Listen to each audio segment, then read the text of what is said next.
Donald Trump took Davos by storm, the World Economic Forum, and he gave I got to say, it was a sensational speech. I watched about the first hour of it. It was an hour and a half. I'm sure it only got better from there. I would like to have allocated more time to it, but he likes to prove over and over again that he's very robust. He's a very strong person, which he is. But the content was so thorough. It was so tough. It was muscular. And this is the type of thing that I love to see from this president. It was a no-holds-barred approach. He was calling out NATO. He was calling out the globalists. He was calling out people who couldn't defend themselves within Europe. He was saying that we're going to be cutting new trade deals and we're going to be taking Greenland. And we're starting to see this morning the Greenland trade deals, the Greenland security deal emerge that is going to see United States as the dominant force in the area. And I think that we're going to see this as an opportunity for us to counter China's aggression in the Arctic, to be able to counter potential Russian aggression in the Arctic, and have a great vantage point to protect the West. Trump had a line that was very essential where he said that Greenland, this is part of the Western Hemisphere. It might be the easternmost part of it, but it's part of the Western Hemisphere. It's our hemisphere. And he's clear that he wants to protect this country. And he did let on, he kind of suggested that he might have some intel that he couldn't share to suggest that maybe the threat there is more imminent than we would like for it to be. But one thing we know about President Trump is he likes ICE. Donald Trump likes ICE. We're talking about immigrations and customs enforcement, and we're talking about Greenland, which is mostly a huge block of ICE. And you're seeing a lot of people in the media today, a lot of people waking up and saying, oh, Trump is caving. He's not going to do what he wants. He said he's not going to use military force. No, none of that's the case. It's art of the deal. Trump always asks for 2 or 3 times what he really wants. And then everyone says, this is crazy. Everyone pays attention to it. And then people start negotiating, and they're very grateful to get deals that are very favorable to the United States of America. We're seeing this build up, and it is just one example after the next. But one of the stars of the show also has been Gavin Newsom, who, instead of governing my home state of California, has spent the entire week in Davos, palling around with people like Alex Soros. I'm going to break that down for you as well. But I want to get you some of the content that's happening there from the president's speech, guys. I'm going to start playing some clips here for you. Let's play cut 9. This is the president in Davos. It's great to be back in beautiful Davos, Switzerland, and to address so many respected business leaders, so many friends, few enemies.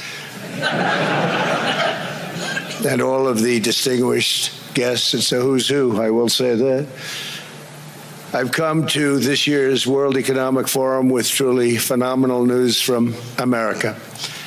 Yesterday marked the 1-year anniversary of my inauguration, and today, after 12 months back in the White House, our economy is booming, growth is exploding, productivity is surging, investment is soaring, incomes are rising. Inflation has been defeated. Our previously open and dangerous border is closed and virtually impenetrable. And the United States is in the midst of the fastest and most dramatic economic turnaround in our country's history.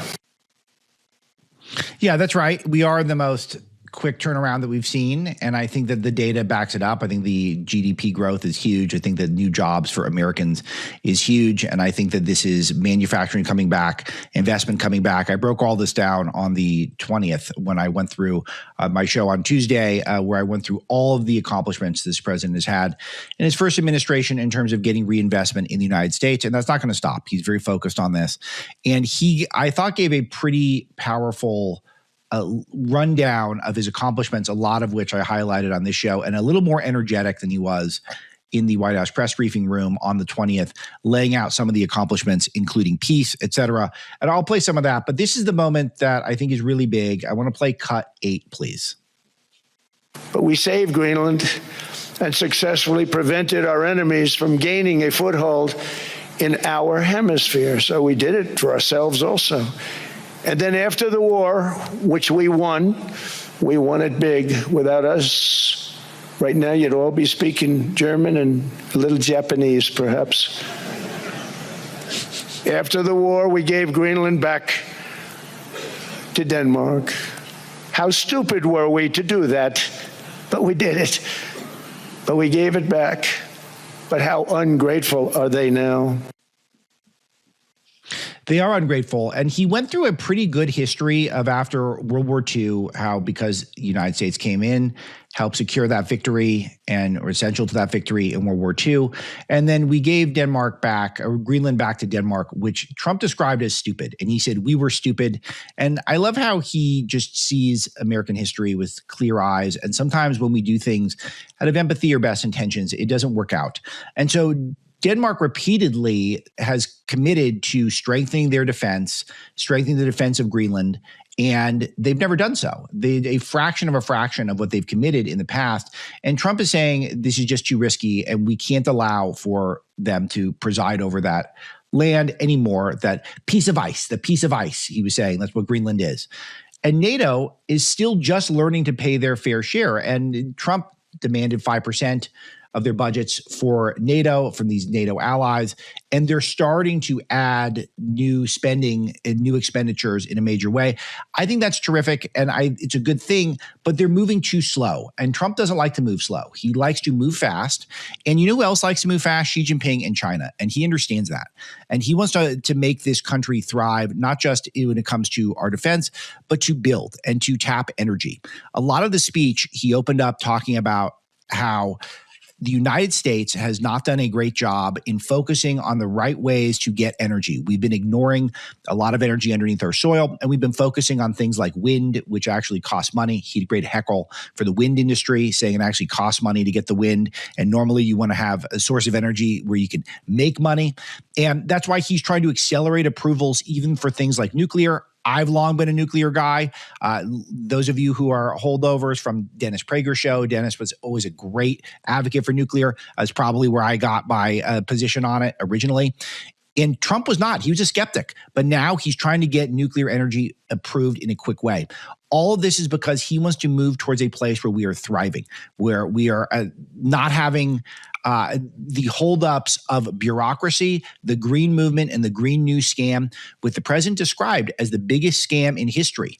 And he had very strong words for all these European nations, Germany in particular, about how they're ruining their entire country and their entire continent by the focus on the green energy grift, which has gone on. There's been and one thing is that Trump was not alone here with some of the tough talk against globalization and against some of these European nations. I love this clip from Howard Lutnick, who I'm going to be sitting down with in a couple of weeks. We'll have clips for that on the show, but let's play cut 12, guys. We are here to make a very clear point. Globalization has failed the West and the United States of America. It's a failed policy. It is what the WEF has stood for, which is export, offshore, far shore, find the cheapest labor in the world, and the world is a better place for it. The fact is, it has left America behind. It has left the American workers behind. And what we are here to say is that America First is a different model, one that we encourage other countries to consider. This is just so fantastic. I mean, this is to see this happen at the World Economic Forum. This is the ultimate globalist confab. And to see the Trump administration come in and barnstorm every single person confident that's been speaking, Lutnick, Besant, Trump himself, saying the end of globalization is upon us. Come on board, join us in the United States of America, where we are moving in our nationalist America First direction. It's going to work for you.